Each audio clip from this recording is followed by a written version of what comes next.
පිළිබඳව අපි ඉගෙන ගනිමින් සිටිනවා. சீயோன் மலை, සියෝන් කන්ද, ஒலிவ மலை, ඔලිව කන්ද, சீனாய் மலை என்ற 3 மலைகளை பற்றி படித்து விட்டோம். සීනායි කන්ද කියන කඳු තුන පිළිබඳව අපි ඉගෙන ගත්තා. இன்றைக்கு 4வது கர்மேல் மலையை பற்றி படிக்க போகிறோம். හතරවෙනි වතාවට අපි ඉගෙන ගන්න යනවා කර්මෙල් කන්ද ගැන. We have learnt about Mount Zion, Mount Olives and Mount Sinai, and today we are going to learn about Mount Carmel.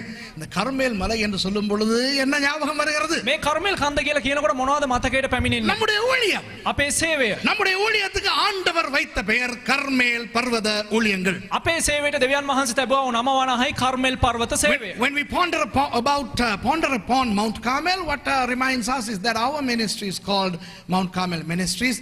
God gave the name.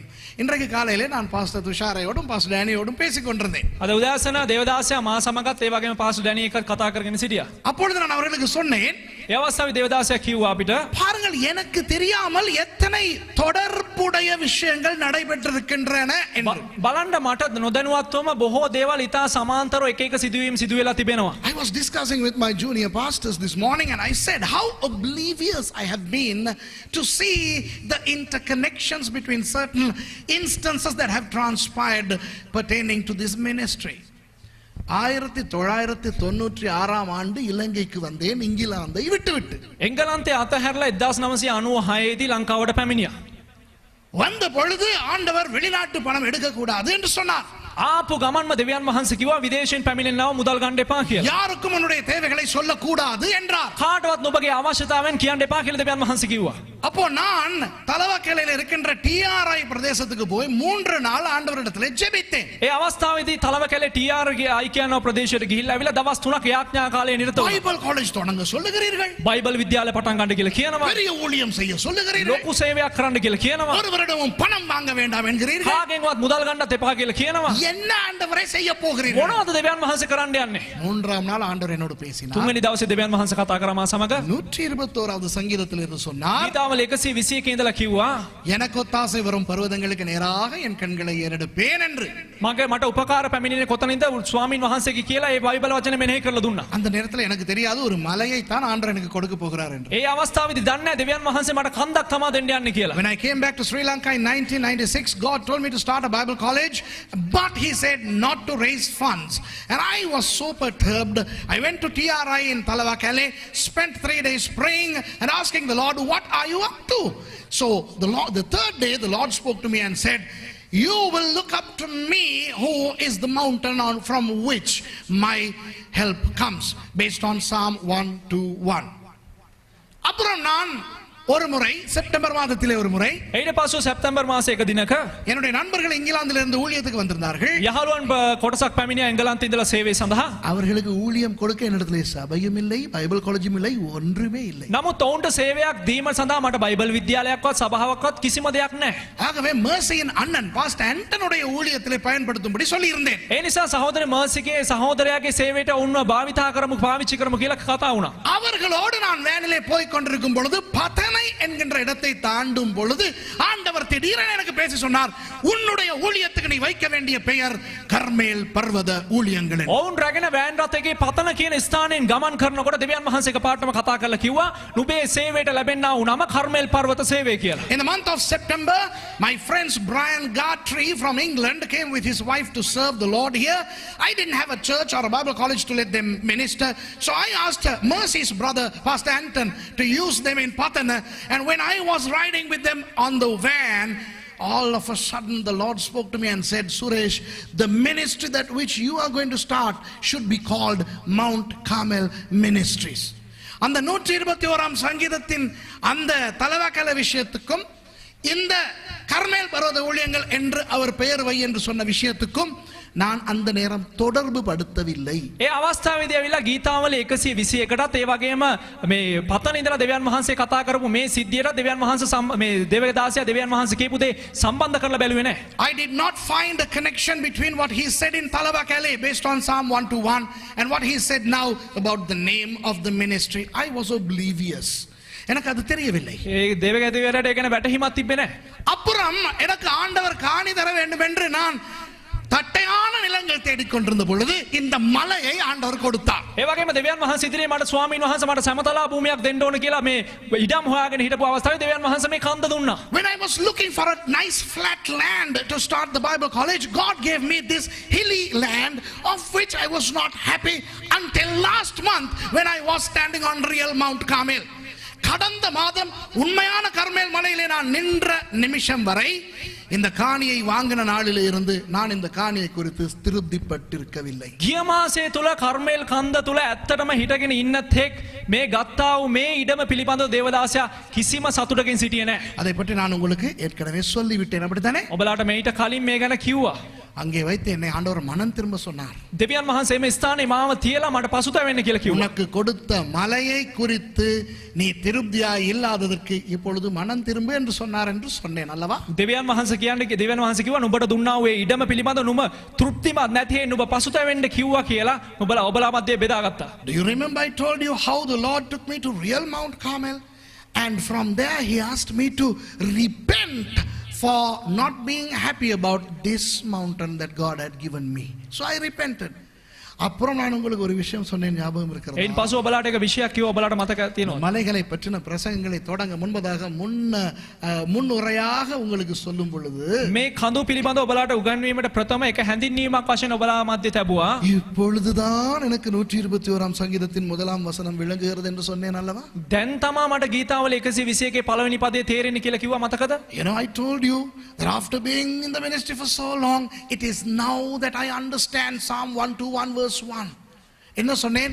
எனக்கு ஒத்தாசை வரும் பர்வதங்களுக்கு மேலாக அல்லது நேராக என் கண்களை ஏறெடுப்பேன். ඒ කියන්නේ මොනවද කිව්වෙලා මට උපකාර පැමිණෙන මේ ස්වාමීන් වහන්සේ කඳු වල ඉහළින් මම උපකාර බලාපොරොත්තු වෙනවා. வானத்தையும் பூமியும் சிருஷ்டித்த கர்த்தரிடத்திலிருந்து எனக்கு ஒத்தாசை வரும். ඒ කියන්නේ අහසත් පොළොවත් මැව්වා වූ ස්වාමීන් වහන්සේ තුලින් තමයි මට උපකාර පැමිණෙන්නේ. என்ன ரகசியம்? මොකද්ද රහස? ஒத்தாசை வருவது ஆண்டவரிடத்திலிருந்து. උපකාර පැමිණෙන්නේ දෙවියන් වහන්සේගෙන්. மலைகள் மூலமாக வரும். කඳු තුලින් තමයි මේවා එන්නේ. You know, the secret is that I will look up to the mountains from whence my help comes, but the help comes from the Lord above the mountains, but through the mountains.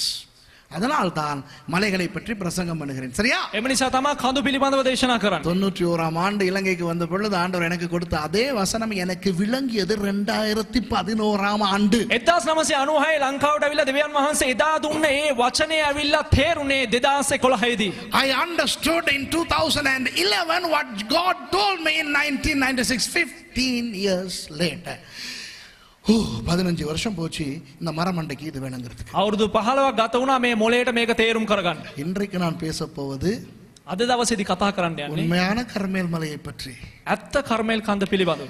3 விதமாக பேச போகிறேன். තුන් ආකාරව කතා කරන්න යනවා. உண்மையான கர்மேல் மலையை பற்றி நான் சொல்லிக் கொடுக்க போகிறேன். ඇත්ත කර්මේල් කන්ද ගැන ඔබලාට උගන්වන්න යනවා. ஆண்டவர் எங்களுக்கு கொடுத்த நீங்கள் இப்பொழுது உட்கார்ந்திருக்கின்ற இந்த கர்மேல் பர்வதமும் ஒரு நோக்கத்தோடு இருக்கிறது என்று நான் காட்டப் போகிறேன். එයින් පසුව දෙවියන් වහන්සේ දුන්නා වූ මේ කර්මේල් කන්ද නැමැති මේ භූමිය ඔබලා අසුන්ගෙන ඉන්නා වූ මේ භූමියේ තිබෙනා වූ බලාපොරොත්තු ඔබ මැද ප්‍රකාශ කරන්නත් යනවා. மூன்றாவதாக තුන් වෙනුව நீங்கள் ஒவ்வொருவரும் ඔබ සියලු දෙනාම உங்கள் வீடுகளும் ඔබලාගේ නිවෙස් கர்மேல் மலைகளாக இருக்க வேண்டும் என்று காட்டப் போகிறேன். කර්මේල් කඳු වශයෙන් තිබෙන්න ඕන කියලා පෙන්눔 කරන්න යනවා. 3 things am I going to show you from Mount Carmel today.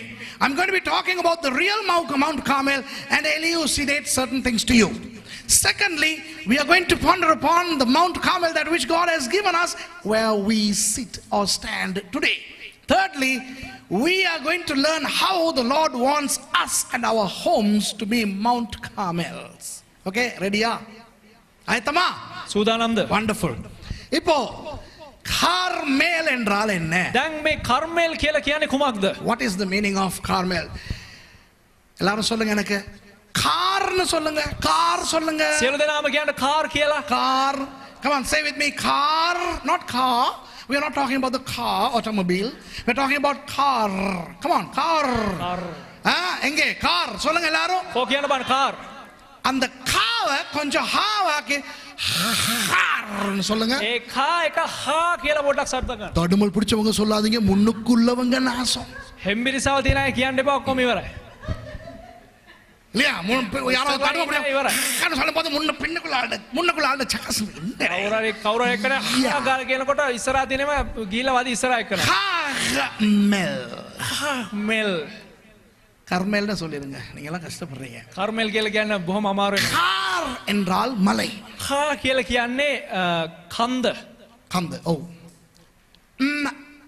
L කියන්නේ ஆண்டவருடைய எல், எலோஹிம், எலோஹிமினுடைய. එල් කියලා කියන්නේ දෙවියන් වහන්සේගේ කියන එක. Car means mountain. El means God. El means the mountain of God.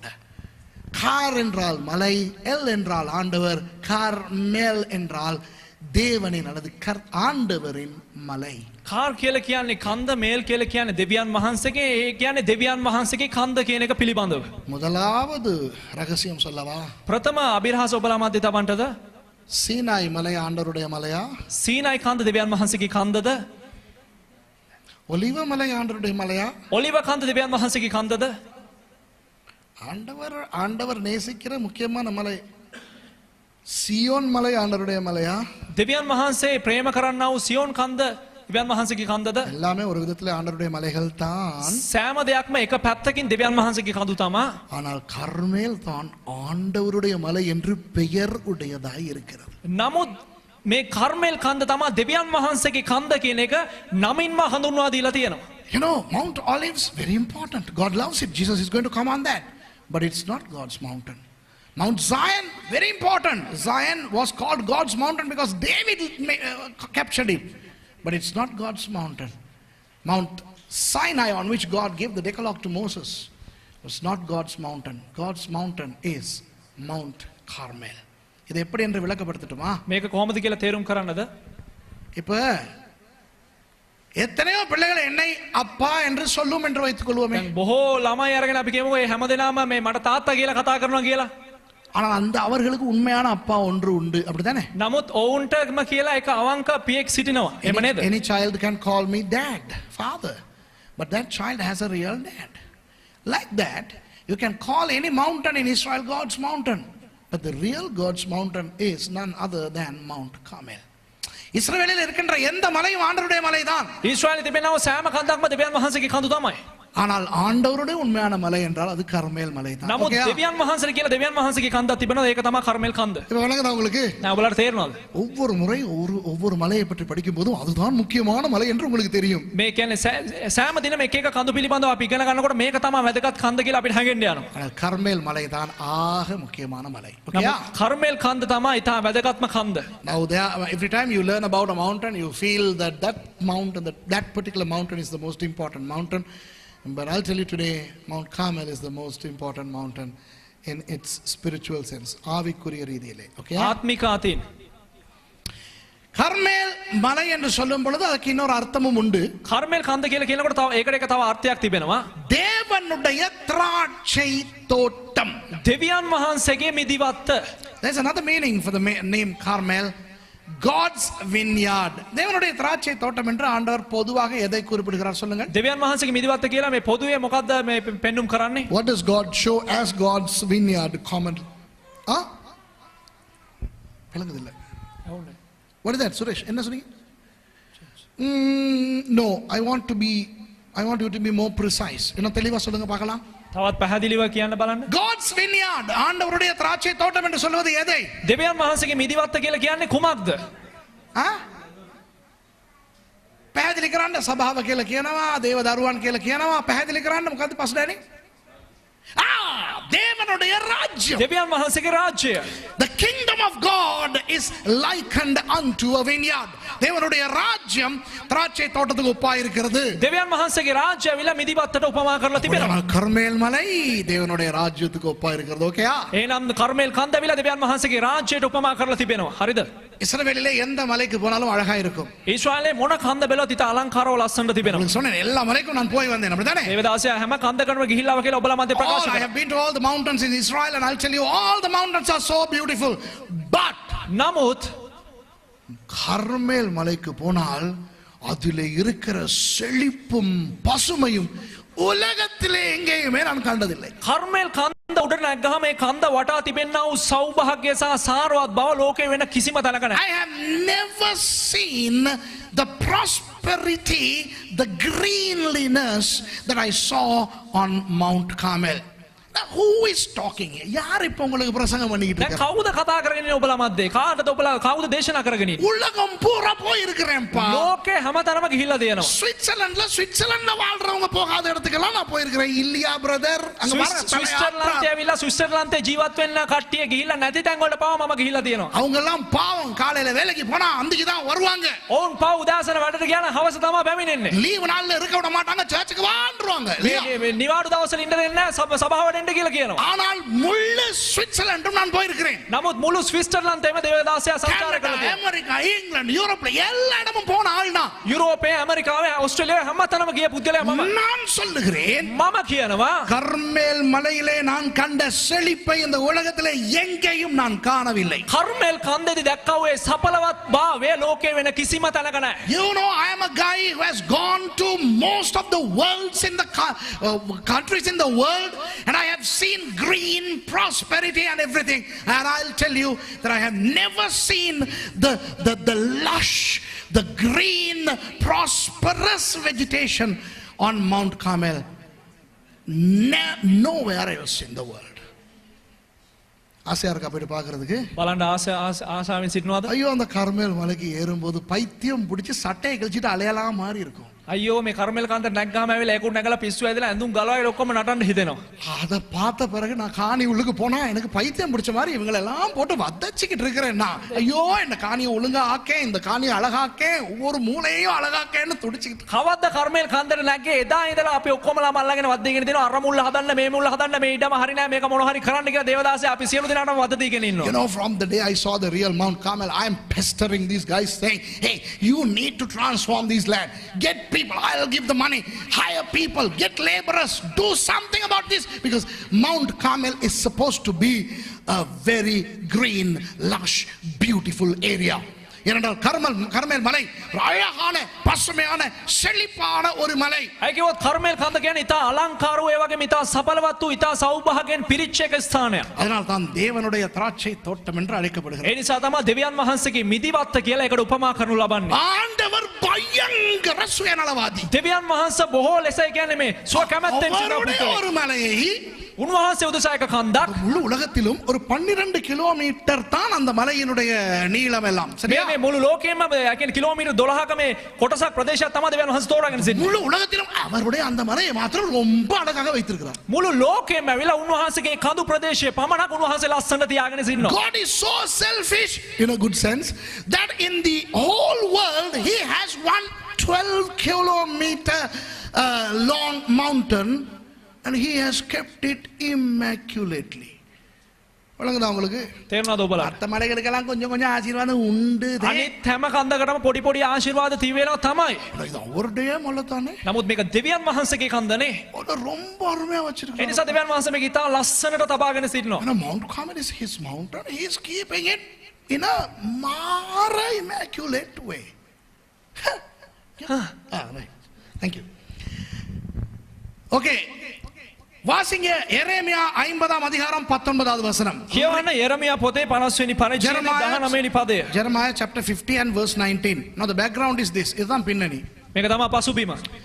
தேவனுடைய ஜனங்கள் யூதா தேசத்தார் பாபிலோனுக்கு அடிமைகளாய் போகிறார்கள். දෙවියන් වහන්සේගේ ජනතාව නැත්තම් යුදෙව්වන් බාබිලෝනයේ වහල්කමට යෑමට දැන් සූදානම් වෙනවා. அங்கே போய் 70 வருஷம் அடிமைகளாய் இருந்துவிட்டு திரும்பி வருவார்களாம். බාබිලෝනයට ගිහිල්ලා අවුරුදු 70ක් වහල්කමේ ඉඳලා නැවත පැමිණෙනවලු. அப்படி அவர்கள் திரும்பி வரும் பொழுது ඒ නැවත පැමිණෙන අවස්ථාවේදී அவர்களை எப்படி ஆண்டவர் ஆசீர்வதிக்க போகிறார் என்று தீர்க்க தரிசனமாக எரேமியா மூலம் சொல்லுகிற ஒரு வார்த்தை. කෙසේද දෙවියන් වහන්සේ ඒ අවස්ථාවේදී ජනතාව ආශිර්වාද කරන්න යන්නේ කියලා දෙවියන් වහන්සේ යෙරමියාගේ මූලිකත්වයෙන් අනාගත වාක්‍යයෙන් ප්‍රකාශ කරනවා. The people of Judah were now about to go into exile to Babylon for 70 years, subsequent to which the Lord is going to bring them back to his land and God is going to bless them. So God, through the prophet Jeremiah, predicts how blissful and blessed these people are going to be when they come back. Okay, now read. Ipo vasinga. Thank you Anna. Israel නැවත ඔහුගේ තෘණ බිමට ගෙනෙන්නෙමි. Hey macan, Israel නැවත කඩලා කියව පන්දෙයියා. ඊශ්‍රායල් නැවත නැවත කියන එක පොඩ්ඩක් තද කරලා කියන්න. ඔහුගේ තෘණ බිමට ගෙනෙන්නෙමි. එවිට ඔහු කර්මෙල් හිද කොහෙදද? කර්මෙල් හිද කර්මෙල් හිද බාෂාන් හිද බාෂාන් හිද පෝෂණය වෙනවා ඇත. போஷணය වෙනවා ඇත. வாசிங்க அக்கா. அதன் வாசஸ்தலத்துக்கு திரும்பி வர பண்ணுவேன். அடே அடே அடே அடே இப்பதானே உனக்கு சிங்களம் தெரியும் தானே? இப்பதானே சொன்னேன் அந்த நவத்தங்கிறத அழுத்தி வாசின்னு. அப்ப திரும்பவும்ங்கிறத அழுத்தாம வாசிக்கிறியே, நல்லதா? வாசி. இஸ்ரவேலை அதன் வாசஸ்தலத்துக்கு திரும்பி வர பண்ணுவேன். ஐயோ திரும்பிய கொஞ்சம் திருப்பி சொல்லு. திரும்பி வர பண்ணுவேன். திரும்பி வர பண்ணுவேன். அப்பொழுது அது கர்மேலிலும் பாஷானிலும் மேயும். கர்மேலிலும் பாஷானிலும் மேயும். என்ன அர்த்தம்? මොකද අර්ථය? கர்மேலிலும் பாஷானிலும் பயங்கர செழிப்பை நான் கொடுப்பேன். அதான் சொல்றேன். කර්මේල් වලටත් භාෂාන් වලටත් මම භයානක ලෙස සඵලවත් දෙන්න යනවා.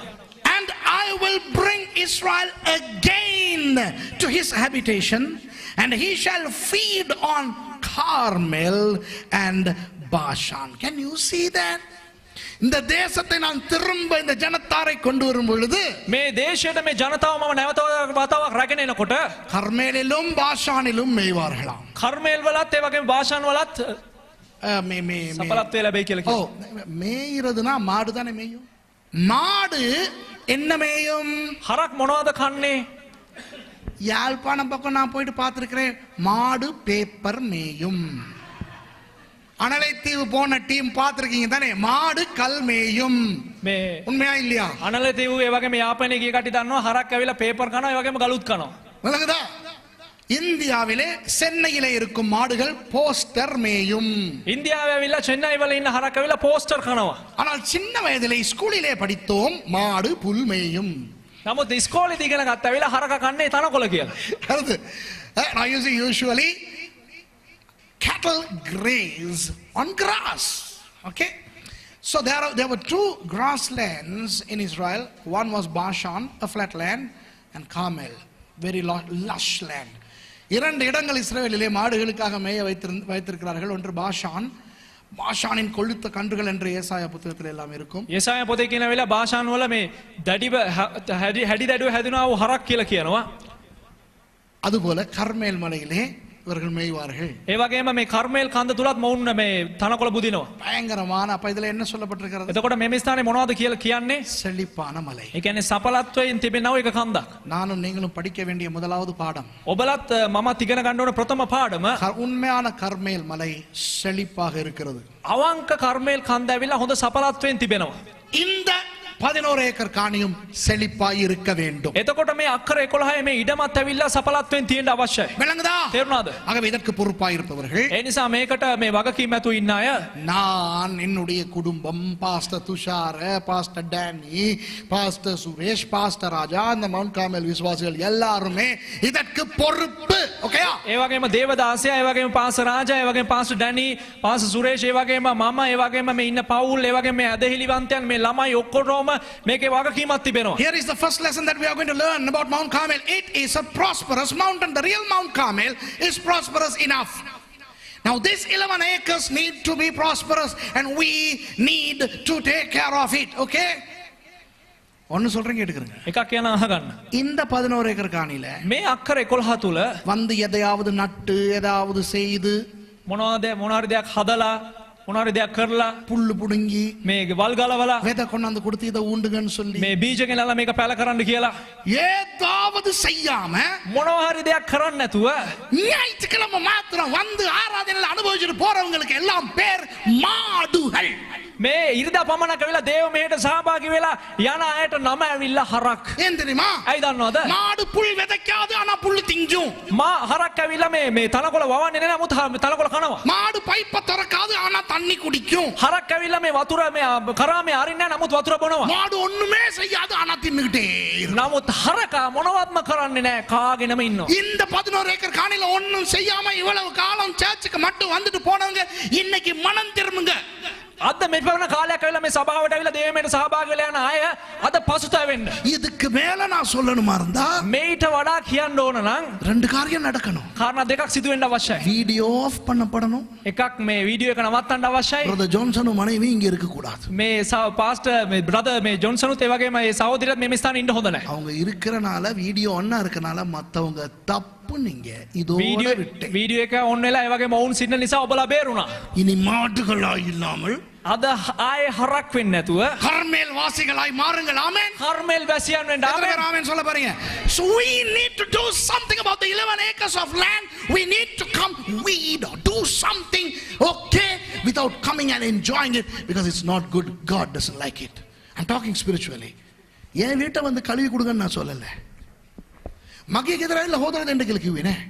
දෙවියන් වහන්සේ ඔබට දී තිබෙන මේ අක්කර 11 ஆண்டவர் உங்களுக்கு கொடுத்திருக்கிற இந்த 11 ஏக்கர் காணியை நீங்க மெயின்டைன் பண்ணுங்க. அது செழிப்பா வச்சிருங்க. ஓகேயா? දෙවියන් වහන්සේ මේ දීලා තියෙන අක්කර 11 මේක හරියාකාරව සඵලවත්ව බලා ගන්න ඒක අපේ වගකීමක්. அடுத்தது சொன்னேன், ඊළඟට කිව්වා நாம் அனைவருமே கர்மேல் மலைகள். අපි සියලු දෙනාම කර්මෙල් කඳු.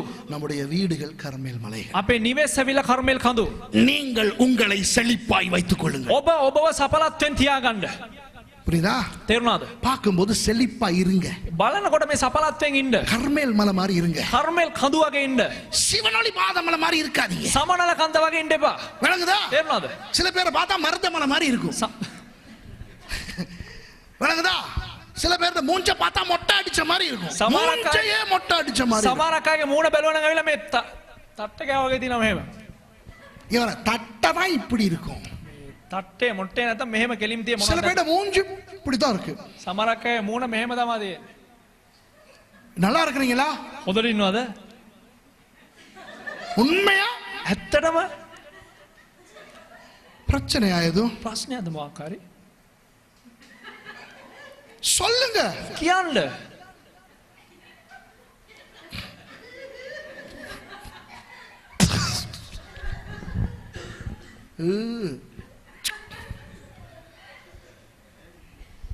If you are Mount Carmel, make sure that you look prosperous.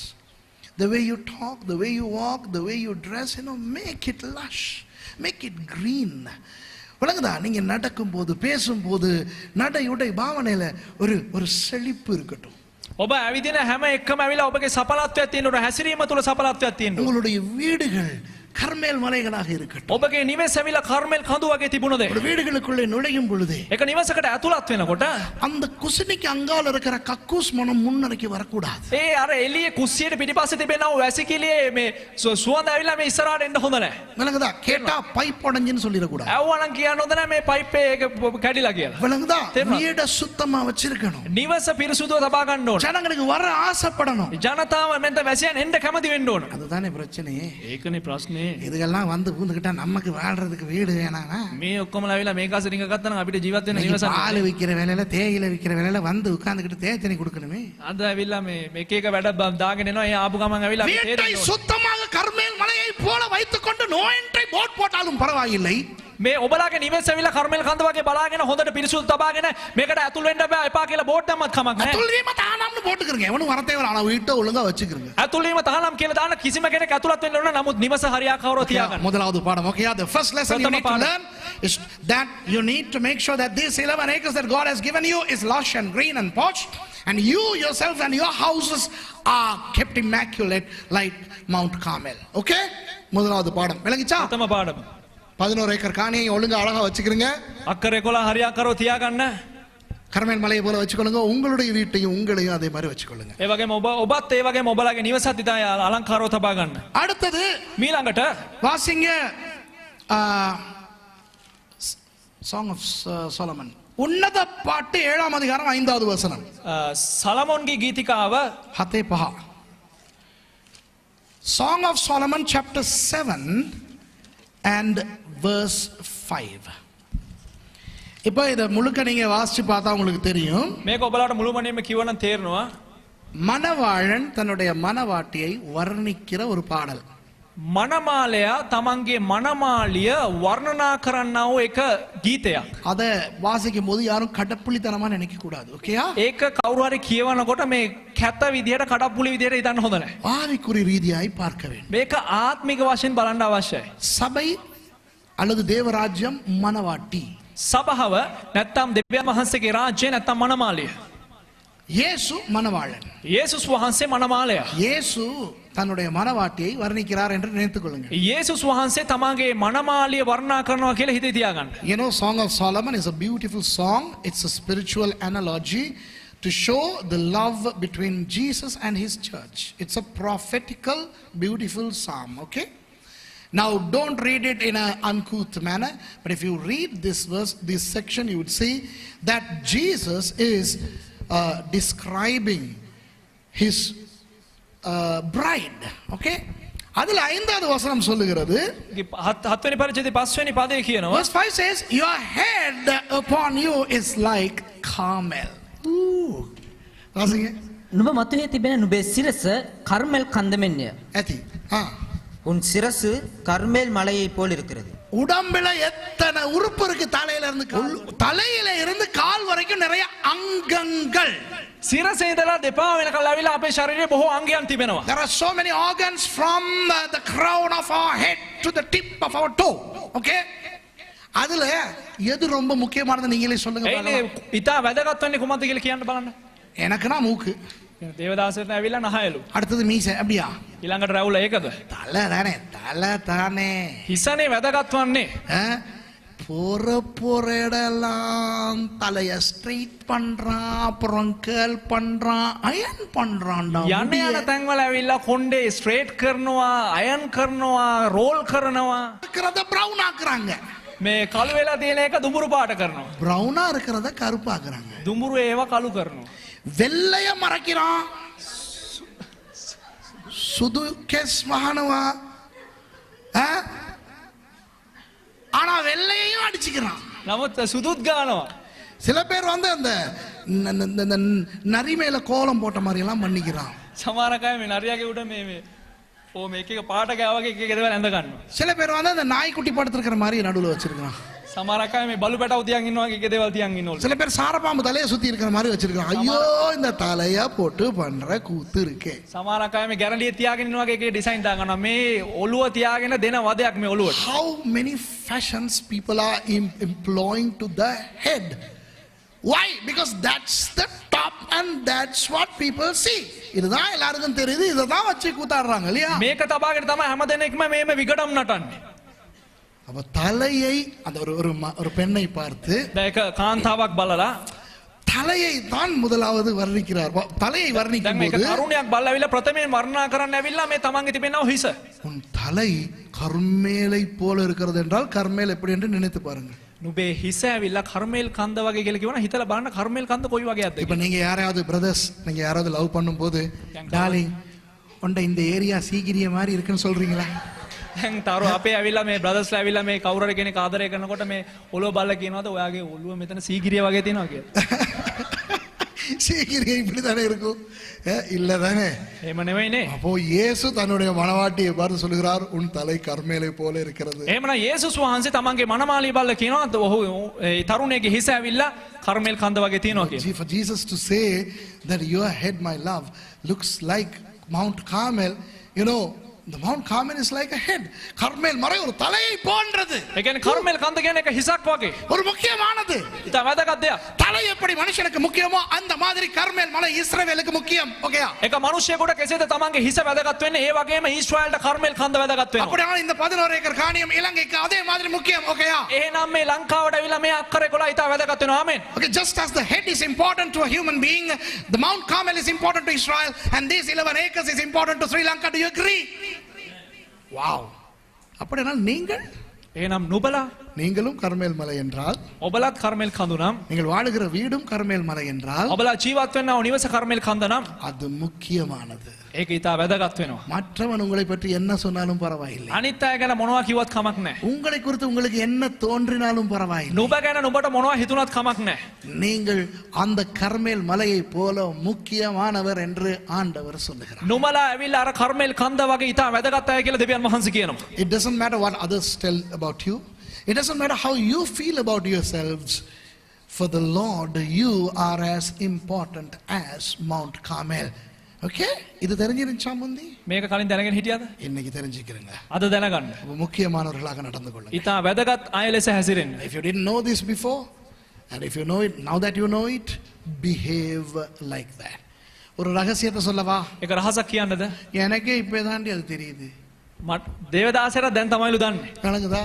நம்ம அவ்வளவு முக்கியமானவங்க. விளங்குதா உங்களுக்கு? ඊට වැදගත් අය කියලා. Aren't you happy about it? நீங்களா சந்தோஷம் இல்லையா? ඒ පිළිබඳ සන්තෝෂයක් නැද්ද ඔබලාට? ஐயோ, இதே அமெரிக்கால சொல்லி இருந்தா ஃபேனை உடைச்சிட்டு போயிருவான். ஐயா මේකම ඇමරිකාවේ කියලා තිබ්බනම් ෆෑන් එක කඩාගෙන පයින්න උඩට. கர்மேல் மலையை போல நீங்கள் முக்கியமானவர்கள். தலையை போல நீங்கள் முக்கியமானவர்கள். කර්මේල් කන්ද වගේ වැදගත් අය ඔබලා, ඒ වගේම හිස වගේ වැදගත් අය ඔබලා.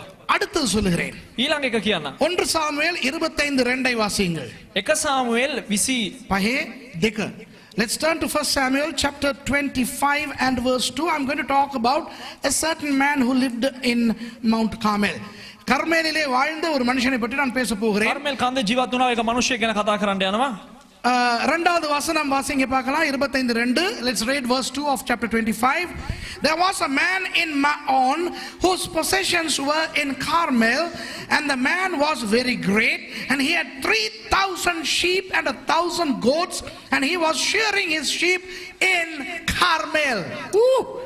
ඒ මනුෂ්‍ය මහත් ධනවතෙක්ය. ඔහුට බැටළුවන් 3000ක්ද එළුවන් 1000ක්ද සිටියෝය. බැටළුවෝ කී දෙනෙක්ද? 3000ක්ද බැටළුවෝ 3 දෙනෙකුයි එළුවන් 1000ක්ද සිටියෝය. එළුවන් දෙන්නෙකුයි නෙවෙයි. බැටළුවෝ කී දෙනෙක්ද? 3000ක්. අලෝ 3000 දන්නවද? 3ට පස්සේ බිංදු 3ක් තියෙනවා. ඒවයි එළුවෝ 1000ක්. 1000ක්. එකට පස්සේ තව බිංදු 3ක් තියෙනවා. ඔච්චර සත්තු ගණනාවක් හිටියලු ඔය මෑන්ට. ඔහු වනාහි කර්මෙල්හි තමාගේ බැටළුවන්ගේ ලොම් කප්පවමින් සිටියෝය. තේරෙනවද? ඒ මනුෂ්‍යයාගේ සත්තුන් කොහෙදලු හිටියේ? කර්මෙල් වල. එච්චරයිද? පද ඉවරයිද? අනේ වාසිගේ. மாகோனிலே ஒரு மனுஷன் இருந்தான். ஒரு மனுஷன் இருந்தான். அவனுடைய தொழில்துறை கர்மேலில் இருந்தது. அவன் எங்கே அவனுடைய தொழில் நடந்தான்? கர்மேலிலே. அங்கே என்ன அவருடைய தொழில்? அந்த மனுஷன் மகா பாரி குடித்தனக்காரனா இருந்தான். என்ன? மகா பாரி குடித்தனக்காரனா இருந்தான். பெரிய பணக்காரன். லொகு தனவத்தை. அவனுக்கு 3000 ஆடும் 3000 ஆடு 1000 வெள்ளாடும் இருந்தது. 1000 வெள்ளாடுகளும் இருந்தது. அவன் அப்பொழுது கர்மேலில் தன் ஆடுகளை மயிர் கத்தரித்துக் கொண்டிருந்தான். அந்த ஆடுகள் எல்லாம், அதாவது 4000 ஆடுகள் எங்கே இருந்தன? මේ 4000ක් පමණ මේ සත්වයන් කොහෙද හිටියේ? கர்மேல்ல. ஒரு மனுஷன். එක මිනිහෙක්. அவன் மட்டுமா கர்மேல்ல வாழ்ந்தான்? ඔහු විතරද කර්මේල් වල ජීවත් වුණේ? எத்தனை பேர் வாழ்ந்தார்கள்? බොහෝ දෙනෙක් ජීවත් වුණා. இது அவருடைய ஒரு கதை. නමුත් මේක ඇවිල්ලා මොහුගේ පමණක් කතාවක්. அவ்வளவு பெரிய பணக்காரன் வாழ்ந்த இடம் கர்மேல். එතරම් විශාල ධනවතෙක් ජීවත් වන්නා වූ ස්ථානය ඇවිල්ලා කර්මේල්. 4000 ஆட்டு மந்தைகளுக்கும் அங்கே உணவு கிடைக்கும். ஒரு மனுஷனுடைய 4000 ஆட்டு மந்தைகள் என்றால் இன்னும் எத்தனை பேர் வாழ்ந்திருப்பார்கள்? එක මිනිහෙකුට 4000ක් ඉඳලා ඒ සෑම දෙනාටම මෙච්චර ආහාර ලැබුණා නම් තව කොච්චර මිනිහයන් ඇද්ද මේ වගේ? கர்மேல் மலை எப்படிப்பட்டது? இரண்டாவது பாடம். කර්මේල් කන්ද කොයි වගේද කියන එක දෙවෙනි පාඩම. The second lesson that I'm going to tell you is, how is Mount Carmel? It is a place that can host even the rich. பணக்காரர்களையும் வைத்து தங்க வைக்கக்கூடிய ஒரு சுபிட்சமான மலை. ඒ වගේම විශාල ධනවත් අය නමත්වල තියන්න පුළුවන් එක සපලවත් වූ කන්දක්. அப்படித்தான் அந்த கர்மேல் மலை இருக்கிறது. ඒ වගේ තමයි කර්මේල් කන්ද තිබෙන්නේ. அப்படித்தான் இந்த 11 ஏக்கர் கன்மலையும் கர்மேலும் இருக்க வேண்டும். ඒ වගේ තමයි මෙම අක්කර 11 මේ කර්මේල් කන්දක් තියෙන්න අවශ්‍ය. இங்கே வந்து போகிற யாருமே நினைக்க கூடாது இவர்களுக்கு அது இல்லை இது இல்லை என்று. මෙහි ඇවිල්ලා යන කවුරුත් හිතන්නේ නැහැ අපිට මේක නැහැනේ අරක නැහැනේ කියලා. Nobody who visits us here should think that these people lack this, these people lack that. Everybody, the rich and the poor, must be able to come here and receive the blessing from here. இங்கே வருகின்ற ஐஸ்வர்யவான்களா இருக்கட்டும், ஏழைகளா இருக்கட்டும், இந்த 11 acre காணி கர்மேல் மலையின் மூலம் ஆசீர்வாதம் பெறக்கூடியவர்களாய் இருக்க வேண்டும். මේ එන අය දුප්පත් වේවා පොහොසත් වේවා මෙහි කර්මල් මේ පර්වතේ එන නැත්නම් මේ ස්ථානට එන අය සෑම දෙනෙක්ම ආශිර්වාද ලබන්න අය වෙන්න ඕන. இந்த மவுண்ட் கார்மெல் மினிஸ்ட்ரி யாரிடமும் கையேந்த கூடாது, மற்றவர்களை ஆசீர்வதிக்க வேண்டும். ඒ කියන්නේ මේ කර්මල් කාර්ය සේවය ඇවිල්ලා වෙන කාටවත් ඇඟිලි දික් කරන්න හොඳ නැහැ, උන් ආශිර්වාද කරන්න ඕන. நீங்கள் போய் யாரிடமும் பிச்சை வாங்க கூடாது, நீங்கள் மற்றவர்களை ஆசீர்வதிக்க வேண்டும். ඔබ කාගෙන්වත් ගිහලා හිඟා කන්න හොඳ නැහැ, ඔබලා ගිහලා උන් ආශිර්වාද කරන්න ඕන. நீங்கள் திங்க இல்லாதவர்கள் போல மற்றவர்களுடைய வீடுகளுக்கு போய் சாப்பிட கூடாது, மற்றவர்கள் உங்கள் வீடுகளுக்கு வந்து சாப்பிட்டு போக வேண்டும். හරි හරියට ඇවිල්ලා ඔබ ගිහලා ඇවිල්ලා කන්න නැති අය වගේ අනිත් අය ගිහලා කන්න හොඳ නැහැ, තමුන්ට තියන වගේ උන්ට දෙන්න අවශ්‍යයි. நீங்கள் கர்மேல் மலைகள், ඔබ කර්මල් කඳු, உங்கள் வீடுகள் கர்மேல் மலைகள். ඔබලාගේ නිවස් කර්මල් කඳු. பணக்காரன் உங்களிடத்திலே வந்தாலும் ඔබලා තුලට ධනවත් පුද්ගලයන් ආවම அவன் உங்களால் ஆசீர்வதிக்கப்பட வேண்டுமே ஒழிய ඔහු ආශිර්වාද ලබන්න ඕන මිසක්කා நீங்கள் பணக்காரர்கள் பின்னாலே நாக்கை தொங்க போட்டுக்கொண்டு பைத்திய நாய்களை போல போக கூடாது. ධනවතුන් පස්සේ ඇවිල්ලා දිවේ එළියට දාගෙන පිස්සෝගේ යන්න හොඳ නැහැ. விசுவாசம் இருக்கிறதா உங்களுக்கு? අද හිල්ල තිබෙනවද? Do you have the faith to believe that you are able to bless even the rich, but you will not go behind anybody like the mad dog which is dropping saliva through the tongue that is out? Okay? புரியுதா உங்களுக்கு? තේරුණාද ඔබලාට? முதலாவது பாடம் என்ன? ප්‍රථම පාඩම කුමක්ද? முக்கியமானது செழிப்பானது. ඊටා වැදගත් නැත්තම් සඵලත්වය. இரண்டாவது பாடம் என்ன? දෙවෙනි පාඩම කුමක්ද? பணக்காரன் கூட நம்மிடத்திலே வந்துதான் ஐயா ஆசீர்வாதம் பெற வேண்டும். ධනවතා පවා අපේ මැදට ඇවිල්ලා තමයි ආශිර්වාද ලබා ගන්න The ඕන. first lesson, part A, is that Mount Carmel is prosperous. Part 2, it's important. The second thing is that even the rich must come to Mount Carmel to be blessed, like this man. Okay? அடுத்த பாடம் சொல்லுகிறேன் கேளுங்கள். මීළඟ පාඩම කියලා දෙන්නම් අහගන්න. ரெண்டு ராஜாக்கள் 2ஆம் அதிகாரம் 25ஆம் வசனம். දෙවනි රාජාවලිය දෙවනි පරිච්ඡේදයේ 25 වෙනි පදය. Turn with me to 2 Kings 2:25. This is just a sample or example of many verses that I can tell you. அநேக வசனங்கள் இருக்கின்றன, நான் ஒரு உதாரணத்துக்கு ஒரு வசனத்தை சொல்லுகிறேன். 2 ராஜாக்கள் 2:25. බොහෝ වචන තියෙනවා, එක උදාහරණයකට මේ වචනේ කියන්නම්. And he, meaning Elisha, went from thence to Mount Carmel, and from thence he returned to Samaria. வாசிங்க. හෙතේම එතනින් කර්මෙල් කන්දට ගොස් එයින් සමාරියට හැරී ආවෝය. அவன் அவ்விடத்தை விட்டு கர்மேல் பர்வதத்திற்கு போய் அங்கே இருந்து சமாரியாவுக்கு திரும்பினான். அதாவது இந்த தீர்க்கதரிசிகள் இருந்தார்களே, දැන් මේ අනාගත වක්තෘවරුන් හිටියානේ. ஒரு இடத்துல இருந்து இன்னொரு இடத்துக்கு போவது என்றால் එක ස්ථානයක ඉඳලා තව ස්ථානයකට යනවා කියලා කියන්නේ அவர்கள் கர்மேல் மலைக்கு போய் ඔවුන් කර්මෙල් කන්දට ගිහිල්ලා ஓய்வெடுத்து මේ විවේක අරගෙන அதிலே சந்தோஷப்பட்டு விட்டு தான் பயணத்தை தொடருவார்கள். එම ස්ථානයේ ඉඳලා සන්තෝෂමත් වෙලා තමයි නැවත ගමන ආරම්භ කරන්නේ. பைபிளிலே நிறைய உதாரணங்கள் இருக்கின்றன. බයිබලයේ බොහෝ උදාහරණ තිබෙනවා. இந்த இடத்துல எலிசா எரிகோவிலே இருந்து கில்காலுக்கு போகிறார். මේ ස්ථානයේ ඇවිල්ලා එලිෂා ඇවිල්ලා එරිකෝ ඉඳලා ගිල්ගාල් වලට යනවා. Now the example that I am showing here is where Elisha is going to Gilgal from Jericho. And he pauses on Mount Carmel, he relaxes, rests and recuperates prior to continuing his journey. The prophets had a habit of going to Mount Carmel for rest and recuperation.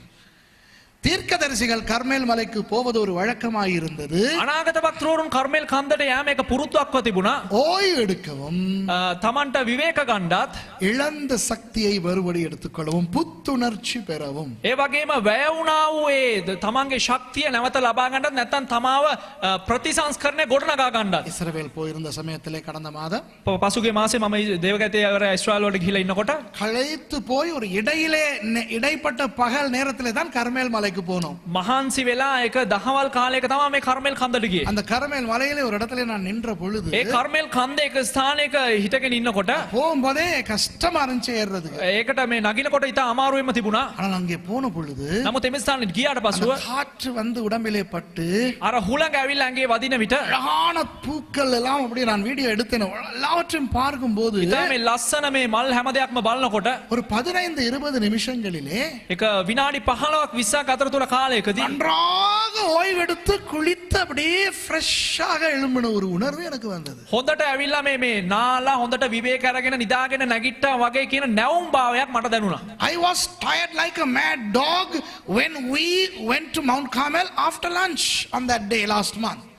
But after spending 15 minutes there, enjoying the breeze and the aroma of those flowers and everything in 15 minutes, I myself was fresh as a flower and I was recuperated from all my tiredness. That is Mount Carmel. அதுதான் கர்மேல் மலை. එය තමයි කර්මෙල් කන්ද. எந்த மன உணர்விலே வந்தாலும் அங்கே புத்துணர்ச்சி வரும். මොන සිත වේදනාවක ආවත් කර්මේල් කන්දට ගියාම ප්‍රීතියක් එනවා. எவ்வளவு களைப்பாய் அங்கே போனாலும் அப்படி ஒரு புத்துணர்ச்சி வரும். කොච්චර මහන්සි වෙලා ගියත් ඇවිල්ලා තව අපිට එක ශක්තියක් ලැබෙනවා මේ ස්ථාන. என்ன குடும்ப பிரச்சனை பொண்டாட்டி கிட்ட அடி வாங்கிட்டு போனாலும் அங்க போனா சந்தோஷம் வரும் துஷார. මොන ප්‍රශ්නයක් වෙලා ඇවිල්ලා මේ ගහණේකින් ගුටි කාලා ගියා තමන්ගේ භාර්යාවෙන් ගුටි කාලා ගියත් මේ ස්ථාන යනකොට සන්තෝෂයක් එනවා. நீ நானும் போகும்போது நான் காட்டுறேன் உனக்கு. சரி. அப்போ சரியா அவ்வளவு ஒரு இன்பமான ஒரு இடம் அந்த கர்மேல் மலை. එතරම් ඉතා අලංකාර ස්ථානයක් කර්මෙල් කන්ද. அப்ப இந்த 11 ஏக்கர் காணியம் எப்படி இருக்க வேண்டும்? එතකොට මේ අක්කර 11 කොහොමද තියෙන්න ඕන? மனமுடைந்து வருகிறவர்கள், මේ හිත කැඩිලා එන අය, பொஞ்சாதியிடம் அடி வாங்கி விட்டு வருகிறவர்கள், භාර්යාවගෙන් ගුටි කාලා එන අය, புருஷனிடம் உதை வாங்கி விட்டு வருகிறவர்கள், මේ පුරුෂයාගෙන් ඇවිල්ලා ගුටි කාලා එන අය, எல்லா பிரச்சனைகளோடும் வருகிறவர்களுக்கு இங்கே வந்தவுடன் හැම ප්‍රශ්නයක්ම එක එන අය මේ ස්ථානට පැමිණියට පසුව புத்துணர்ச்சி வர வேண்டும். නැවත එක නැවුම් භාවයක් එන්න අවශ්‍යයි. இந்த சபைக்கு வருகிறவர்கள் මේ සභාවට එන අය the first time வந்திருக்காங்க, ஒரு அக்கா அங்க, එක ප්‍රථම වතාවට එක සහෝදරයෙක් පැමිණ සිටිනවා. அங்க ஒரு மாமா வந்திருக்கிறார், குட்டி மாமா ஒருத்தர். අර පොඩි මාමා කෙනෙක් ඇවිල්ලා ඉන්නවා. முத தடவை வாரவங்க இங்க வந்த உடனே இங்க ஏதோ இருக்குன்னு பார்க்கணும். ප්‍රථම වතාවට මේ ආපු කය මේ මොනවද දෙයක් හැංගිලා මොනවද දෙයක් තියෙනවා කියලා දැනගන්න. என்ன பாருங்களேன், இங்கதான் என்னமோ ஒண்ணு இருக்கு. அப்படி இல்ல, வருகிறவர்கள் பார்க்க வேண்டும் இங்கே ஏதோ ஒரு செழிப்பு இருக்கிறது, එන්නව අය දකින්න යනවා මෙහි මොනවද එක සඵලත්වයක් තියෙනවා ஒரு කියලා. ஆறுதல் கிடைக்கிறது, එක නිදහසක් නැත්තම් Tamanට එක මේ ஒரு விடுதலை கிடைக்கிறது, නිදහසක් ලැබෙනවා. ஒரு ஒரு ஒரு ஒரு ஒரு புத்துணர்ச்சி வருகிறது. Tamanට එක නැවුම් භාවයක් இங்கே පැමිණෙනවා. உள்ளவர்களோடு பேசும் பொழுது මේ ඉන්නව අයත් එක්ක කතා කරනකොට ஒரு தைரியம் வருகிறது. එක ධෛර්යමත්කමක් පැමිණෙනවා. அவங்க சொல்லக்கூடாது இங்கே உள்ளவனோட பேசினா நம்மளும் நாசமா போயிருவோம். ඔවුන් කියන්න හොඳ නැහැ ඇවිල්ලා මෙහි ඉන්න අයත් එක්ක කතා කරන ඇවිල්ලා අපිත් විනාශ වෙලා යනවා කියලා. விளங்குதா? ஆகவே ஒரு ஒரு ஆசீர்வாதம் இந்த 11 ஏக்கர் காணியிலே இந்த சபையிலே இருக்க வேண்டும். ඒ කියන්නේ එක ආශිර්වාදයක් නැත්තම් මේ අක්කර 11 තුල මේ සභාවේ තියෙන්න These අවශ්‍යයි. 11 acres should be like that. You know, we should be a place where people come and they recuperate and they rest and they are relieved from their difficulties and problems and turmoils. உங்களுடைய வாழ்க்கையும் அப்படிதான். நீங்கள் கர்மேல் மலை என்றால் ඔබලගේ ජීවිතේත් එහෙම තමයි. ඔබලා කර්මෙල් කඳු නම් வெளியே உள்ளவர்கள் உங்களை பார்க்கும் பொழுது அவர்களுக்கு ஆறுதல் வர வேண்டும். එළියේ ඉන්න අය ඔබලාව බලනකොට ඔවුන්ට සැනසීමක් ලැබෙන්න අවශ්‍යයි. உங்கள் வீடுகள் கர்மேல் மலை என்றால் ඔබලාගේ නිවෙස් කර්මෙල් කඳු නම් உங்கள் வீடுகளுக்கு வருகிறவர்கள் ஆறுதல் அடைந்து ඔබලාගේ නිවෙස් වලට එන අය සැනසීම ලබන්න අවශ්‍යයි. since you are Mount Carmel, outsiders should receive relaxation and rest when they see you and when they talk to you, and when they come to your house they should become sober and blessed. Do you understand? விளங்குதா உங்களுக்கு? තේරෙනවද ඔබලා? நீங்கள் கர்மேல் மலை என்றால் ඔබ කර්මෙල් කන්ද නම් தீர்க்கதரிசிகளே போய் தீர்க்கதரிசி எப்படிப்பட்ட இடத்துக்கு போவாங்க? දැන් අනාගත වක්තෘවරයම කොයි වගේ තැනකටද යන්නේ? வேதத்திலே கஷ்டமான ஜனங்கள் தீர்க்கதரிசிகள் தான். බයිබලේ ඉන්න මේ අමාරුම නැත්තම් හරියට දුක් විඳ ජනතාව ඇවිල්ලා මනුෂ්‍යයන් අනාගත වක්තෘව. திருப்தியே பட மாட்டார்கள். திருப்தியா என்னமனே உண்டு. You know, the prophets in the Bible are the most, you know, picky, precarious, fuzzy creatures. They are never satisfied. பள்ளத்தாக்குக்கு போனா மலைக்கு போகணுமா? සමභූමියට ගියා නම් කියනවා මට ඉහළ කන්දට යන්න ඕන කියලා. மலைக்கு போனா பள்ளத்தாக்குக்கு போகணும். කඳු වලට ගියලා කියනවා සමතල භූමියට යන්න ඕන කියලා. பழம் கொடுத்தா கருவாடு வேணுமா? මේ මුදල් දුන්නා නම් නෑ නෑ නෑ. පළතුරු பழத்துரு துண்ணா කරවල கரவல ඕන කියලා කියනවා. கரவல துண்ணா பழத்துரு இல்லනවා. விளங்குதா? கருவாடு கேட்டா கருவாடு கொடுத்தா பழம் வேணும்பா. அப்போ தீர்க்கதரிசிகளுக்கு எங்க போனாலும் திருப்தி இல்லை. அவனே கர்மேல் மலைக்கு போனா திருப்தியா ஓய்வு எடுக்கிறான்னா கர்மேல் மலை எப்படிப்பட்ட ஒரு மலைன்னு யோசிச்சு. එතකොට අනාගත වක්තෘවරුම ඇවිල්ලා තෘප්තිමත් නැති මිනිහෙක් ඇවිල්ලා එහෙනම් මේ මිනිහයා නැත්නම් මේ අනාගත වක්තෘවරයාම කර්මෙල් කන්දරට ගිහිලා සැනසීම ලබා ගත්තා නම් කොච්චර ඉමහත් තැනක්ද මේ ස්ථානේ. இந்த காணி ஒரு காலத்துல எப்படி இருந்தது தெரியுமா? මෙම ස්ථානේ ඇවිල්ලා ඒ කියන්නේ මේ එක කාර්යයකද කොහොමද දන්නව තිබ්බේ? டிப்ரெஷன்ல போனவன், தற்கொலை பண்ண போனவன், அப்படிப்பட்டவெல்லாம் இங்க வந்து ஆறுதல் அடைஞ்சிட்டு போனான். ஆமாவா இல்ல? வெளிநாட்டுல இருந்து வந்தான். මැරෙන්ඩ යන පුද්ගලයන් ඒ වගේම මේ අධික මානසිකත්වයෙන් ඉන්න කට්ටිය මේ ස්ථානයට විදේශ රටවල ඉඳලා එනවා. அப்படிப்பட்டவர்கள் தொடர்ந்து வர வேண்டும். ඔවුන් දිගටම ඒ වගේ අය දිගටම මේ ස්ථානට පැමිණෙන්න අවශ්‍යයි. சுகமடைந்து போக வேண்டும். සුව වෙලා යන්න අවශ්‍යයි. இங்கே உள்ளவர்கள் தற்கொலை பண்ணக்கூடாது. මෙහි ඉන්න අය මැරෙන්න හොඳ නැහැ. இங்கே உள்ளவங்க மன டிப்ரெஷனுக்குள்ள போக கூடாது. මෙහි ඉන්න අය ඇවිල්ලා මේ අධික මානසික පීඩනත් යන්න හොඳ නැහැ. அது அவமானம். ඒක ඇවිල්ලා ඒක අවනම්බුවක්. Okay? So when people those days they came here and they were contemplating suicide, they were depressed and they received healing after coming here. And we should continue to be that. Like Mount Carmel prophets received relaxation there. Okay? அடுத்தது මීළඟට ஒன்று ராஜாக்கள் 18ஆம் அதிகாரம். එක රාජාවලිය 18 වෙනි පරිච්ඡේදය. 1 Kings chapter 18 verse 19. Just read verse 19. 19வது வசனத்தை மாத்திரம் வாசிப்போம். 19 වෙනි පදේ පමණක් කියවමු. ஏலியா ஆகாபுக்கு சொல்லுகிறார். Elijah says to Ahab, now therefore send and gather to me all Israel unto Mount Carmel, and the prophets of Baal 450 and the prophets of the grove 400 which eat at Jezebel's table.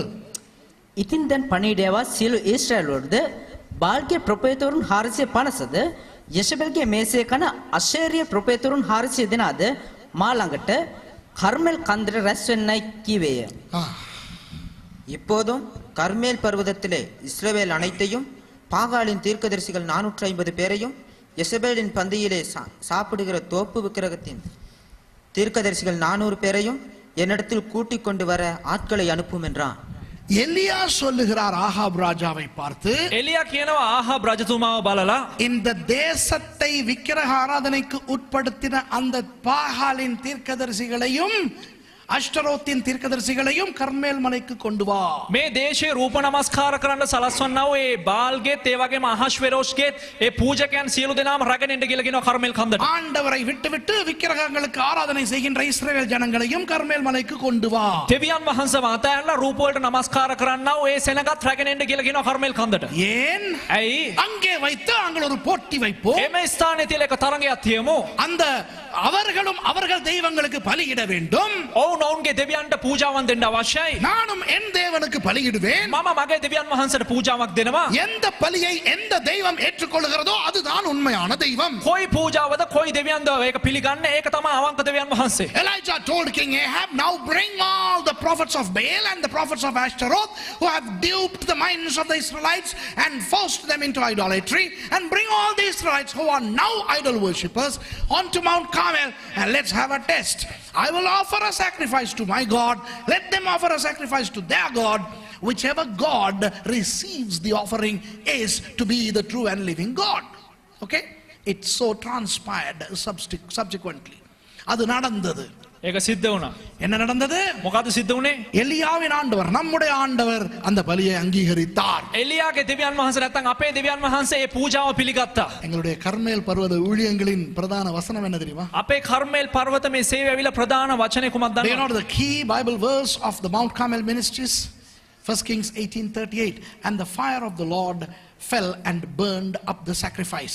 ஒன்று ராஜாக்கள் 18:38. එක රාජාගේ 18:37. தேவனுடைய அக்கினி இறங்கி பலியை பட்சித்து போட்டது. දෙවියන් වහන්සේගේ ගින්දර බැසලා ඒ පූජාව පිළිගත්තා කියන එක. கர்மேல் மலையிலே කර්මේල් කන්දේදී பிசாசும் ඒ යක්ෂයාත් விக்கிரக ஆராதனையும் රූප නමස්කාරයත් தோற்கடிக்கப்பட்டு පරාජයටපත් වෙලා அவமானப்படுத்தப்பட்டு අවමානයට ලක් වෙලා நாசமாக்கப்பட்டது. විනාශ වෙලා ගියා. தேவனுடைய நாமம் දෙවියන් වහන්සේගේ නාමය மகிமைப்படுத்தப்பட்டது. මහිමයටපත් වුණා. அதுதான் கர்மேல் மலை. ඒක තමයි කර්මේල් කන්ද. On Mount Carmel, the idol worshippers, the demons, the devil, Baal and Ashtaroth were humiliated, defeated and destroyed, but the name of the Lord was exalted and glorified. அது இந்த 11 ஏக்கர் காணியிலும் நடக்க வேண்டும். ඒක මේ අක්කර 11 තුල සිද්ධ වෙන්න අවශ්‍යයි. அது உங்கள் வாழ்க்கையிலே நடந்து கொண்டிருக்க வேண்டும். ඒක ඔබලාගේ ජීවිතේ සිද්ධ වෙන්න අවශ්‍යයි. உங்கள் வீடுகளிலே நடக்க. ඔබලාගේ නිවස්වල සිද්ධ වෙන්න අවශ්‍යයි. உங்கள் வாழ்க்கையிலே பிசாசு வெட்கப்பட வேண்டும். ඔබලාගේ ජීවිතවල යක්ෂයා ලැජ්ජාවට පත් වෙන්න உங்கள் අවශ්‍යයි. வார்த்தைகளால் பிசாசு வெட்கப்பட வேண்டும். ඔබලාගේ වචන වලින් යක්ෂයා ලැජ්ජාවට පත් உங்கள் වෙන්න நடை අවශ්‍යයි. உடை பாவனையிலே எல்லாம் பிசாசு வெட்கப்பட வேண்டும். ඔබලාගේ හැසිරීමේ ගමනේ මේ සියලුම දෙකද යක්ෂයා ලැජ්ජාවට පත් වෙන්න உங்கள் අවශ්‍යයි. வீடுகளில் பிசாசு வெட்கப்பட வேண்டும். ඔබලාගේ නිරස්වල යක්ෂයා ලැජ්ජාවට පත් වෙන්න ඕනේ. You know, the devil and the demons need to be humiliated in your lives. The way you talk should humiliate the devil. The way you dress, the way you walk, the way you behave must humiliate the devil. And the way you maintain your home and the way your home is should humiliate and defeat the devil. Amen. இங்கேயும் அப்படிதான். பிசாசு வெட்கப்பட வேண்டும். යක්ෂයා ලැජ්ජා වෙන්න අවශ්‍යයි. இங்கே வரவே பிசாசு பயப்பட வேண்டும். මෙහි එනකොටම යක්ෂයා එන්නම බය වෙන්න අවශ්‍යයි. உங்களை பார்த்தால் பிசாசு வெட்கப்பட வேண்டும். ඔබලාව දැක්කත වෙලේ යක්ෂයා ලැජ්ජාවට පත් වෙලා යන්න உங்கள் අවශ්‍යයි. வீடுகளுக்கு வரவன் நினைக்கவே கூடாது. නිවසට එන්න හිතන්නම හොඳ නැහැ. அவனுக்கு அது அவமானமாய் இருக்க வேண்டும். ඒක එක ලැජ්ජාවක් වශයෙන් තියෙන්න ඕන. கர்மேல் மலை என்று சொல்லும் பொழுது කර්මෙල් කන්ද කියලා කියනකොට அந்த பிரசங்கத்தை பிசாசும் கேட்டுக்கொண்டிருக்கிறான் வெளியே இருந்து. යක්ෂයා එළිය ඉඳලා මේ දේශනාව අහගෙන ඉන්නවා. அவனுக்கு ஞாபகம் வருமா இல்லையா நடந்தது? එතකොට මේ සිද්ධ වෙච්ච දේ මතකෙට එයිද නැද්ද? Now the devil is also listening to this servant right from outside. And do you think he doesn't remember what happened on Mount Carmel? Oh, he is humiliated. அவன் வெட்கப்பட்டான் அன்று. ඔව් ලැජ්ජාවට පත් වුණා එදා. தொடர்ந்து அவன் வெட்கப்பட வேண்டும். නැවතත් දිගටම ඔහු ලැජ්ජාවට පත් වෙන්න යනවා. புரியுதா உங்களுக்கு? තේරුණාද ඔබලාට? கடைசியாக சொல்லுகிறேன். අවසාන වශයෙන් කියන්නම්. 2 ராஜாக்கள் 4வது அதிகாரம். දෙවනි රාජාවලිය 4වෙනි පරිච්ඡේදය. 2 Kings chapter 4 and verse 25 onwards is a nice little story. 2 ராஜாக்கள் 4ஆம் அதிகாரம் 25ஆம் வசனத்தில இருந்து 37வது வரைக்கும் ஒரு அழகான குட்டி கதை இருக்கிறது. දෙක රාජාවලිය 4වෙනි පදේ 25 වෙනි ඉඳලා 35 වෙනකල ඉඳලා ඊට ලස්සන කෙටි කතාවක් තිබෙනවා. சூனேம் ஊரை சேர்ந்த ஒரு பெண்ணின் மகன் செத்து போனான். ශූනේමිය කියනවා මේ ප්‍රදේශයේ හිටියා එක කාන්තාවකගේ ළමයා මැරුණා. A rich woman in Shunem lost her son who died, and she goes to Mount Carmel looking for prophet Elisha. அவள் என்ன செய்கிறாள்? எலிசா தீர்க்கதரிசியை தேடி கர்மேல் மலைக்கு போகிறாள். ඇය එක දවසක් මොනවද කරන්නේ? තමාගේ පුත්‍රයා මැරුණාට පස්සේ එලිෂා අනාගත වක්තෘවරයෙක් හොයාගෙන කර්මෙල් කන්දට යනවා. Verse 25. So she went and came unto the man of God to Mount Carmel. මෙසේ ඇගොස් කර්මෙල් කන්දට දිව්‍යන් වහන්සේගේ මනුෂ්‍යයා ළඟට පැමිණියාය. தமிழ்ல வாசிங்க. கர்மேல் பர்வதத்தில் இருக்கிற தேவனுடைய மனுஷனிடத்திற்கு போனாள். சூனேமியாள் கர்மேல் மலைக்கு போய் எலிசாவை சந்தித்தபடியினால் ශූනේමිය ඒ කියන්නේ මේ කර්මෙල් කන්දට ගිහිල්ලා එලිෂාව හම්බුන නිසා சூனேமியாளினுடைய செத்து போன மகனுக்கு உயிர் கிடைத்தது எலிசா தீர்க்கதரிசியின் மூலம். ශූනේමියාගේ අර මේ පුත්‍රයා මැරුණ නිසා අර එලිෂාව හම්බුන නිසා හම්බුන ගමම දරුවා නැගිටින්න පටන් ගත්තා. ඒක පොඩ්ඩක් වෙන විදිහට කියමුද තුෂාර? දේවදාසයාව සම්බවෙන්නට කර්මෙල් කන්දට ඒ ශූනේම් කාන්තාව ගිය නිසා මියගිය තම දරුවා නැවත වාරයක් ජීවනය ලබා ගන්න ඒ දේවදාසයාම සැලසුම් කරා. Because the rich Shunammite woman went to Mount Carmel looking for prophet Elisha, her dead son was brought back to life through that same prophet.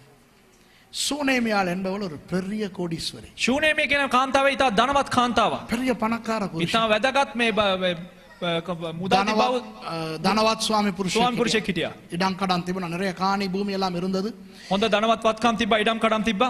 எலிசாவுக்கு அவர்கள் மேல் வீட்டிலே ஒரு அறையையும் கூட கட்டி இருந்தார்கள். එලිෂාට ඔහුගේ ගෘහය ඇවිල්ලා ඉහළ මාලයක ගොඩනැගිල්ලක් හදලා තිබ්බා. They even had erected an upper room for Elisha, and they had left some accoutrements there, furniture and stuff for Elisha to come and stay. Eliza வந்து இருப்பதற்கு அங்கே மேஜை, நாற்காலி, கட்டில், விளக்கு எல்லாம் வைக்கப்பட்டிருந்தது. එලිෂාට ඇවිල්ලා නවතන් ගන්න පිණිස ඒ නිවස තුල ඇවිල්ලා මේ මේසෙ වගේ මෑද හැම දෙයක්ම තබලා තිබ්බා. அவளுடைய மகன் செத்து போன போது ඇයගේ දරුවා මැරුණ ගමන් அவளுக்கு வேலைக்காரர்கள் இருக்கிறார்கள். ඇයට වැඩකාරයන් සිටිනවා. ஓடி இவளை விட வேகமாக தீர்க்கதரிசனிடத்திலே ஓடி போய் அவரை அழைத்துக் கொண்டு வருவதற்கு குதிரை, கழுதை, ஒட்டகம், வேலைக்காரர்கள் எல்லாம் இவளுக்கு இருந்தன. මෑට වඩා වේගෙන් දුවලා ගිහිල්ලා අශ්වයන් පිටින් ගිහිල්ලා යන්න වැඩකාරයෝ මේ දේවදාසය වරන්ගෙන්ට කට්ටිය හිටියා මෑ ගාව. எலிசாவும் அடிக்கடி இங்கே வந்து தங்கின ஒரு இடம்.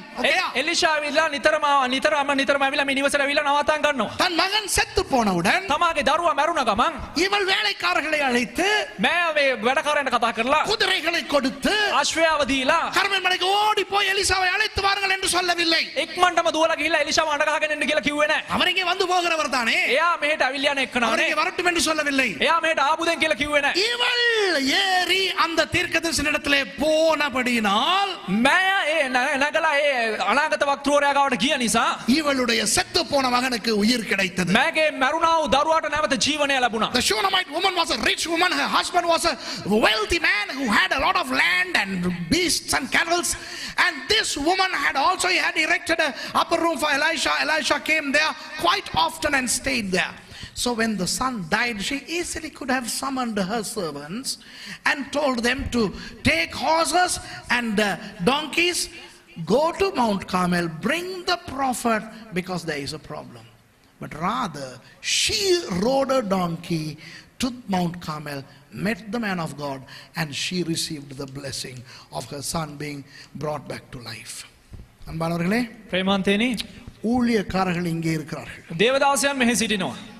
உங்கள் பிரச்சனைகளுக்காக ඔබලාගේ ප්‍රශ්න උදෙසා ஊழியக்காரர்களை தேடி நீங்கள் இங்கே வந்தால் ඔබලාගේ ප්‍රශ්නය උදෙසා දේවසේවකයන් හොයාගෙන මෙහි පැමිණියා නම් அவர்கள் வருவார்கள். ඔවුන් පැමිණෙනවා. பாஸ்டர் துஷாரைக்கு கழுதை ஒன்று இருக்குது. මට එක ஊர்வைக்கு ඌරෙක් ඉන්නවා.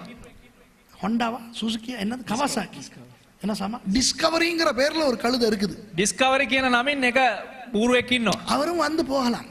ඔහුත් ඇවිල්ලා යනවා. பாஸ்டர் டேனியும் ஏதாவது ஒரு கழுதையில ஏறி வரலாம். டொயோட்டா கழுதை இருக்கு, அது இல்ல ஃபோர்ஸ் கழுதை இருக்குது, ஆட்டோ கழுதை இருக்குது, வரலாம். පාස්ටර් ඩැනිත් ඇවිල්ලා ත්‍රිවිල් බූරුවාගේ ඒ වගේම ෆෝස් බූරුවාගේ නැගලා එන්න පුළුවන්. ஆனால் உங்களுக்கு ஒரு பிரச்சனை இருக்கும்போது නමුත් ඔබලාට එක ප්‍රශ්නයක් තියෙනකොට நீங்கள் ஊழியக்காரர்களை தேடி இங்கே வந்தால் ඔබලා සේවකයන්ව හොයාගෙන මෙහෙ පැමිණියා නම් சூனேமியாளுடைய ஆசீர்வாதம் உங்களுக்கு வரும். ශූනේමිය ඉස්ත්‍රියට ලැබුණා වූ ආශිර්වාදය ඔබලාට ලැබෙන්න යනවා. Amen. Amen. Now our pastors can come, they do come. They have bikes, three-wheelers, buses, vans and what not. But when you are in a trouble and when you come to Mount Carmel looking for the man of God, the blessing of Shunammite woman would be yours. Here is a secret. வழங்குதா? තේරුණාද? எப்ப பார்த்தாலும் ஊழியக்காரன் என் வீட்டுக்கு வரணும். හැම කොල්ලෙන් බැලුවත් එමෙල සේවකයා අපි ළඟට එන්න ඕන. என்ன ஜோக் அடிக்கிறீங்க நான். මේ ජෝක් විහිළු කරනවා. ஹலோ விசுவாசிகளே கேட்டுக்கிறீங்க. ඇදලිවන්තයන් අහගන්න.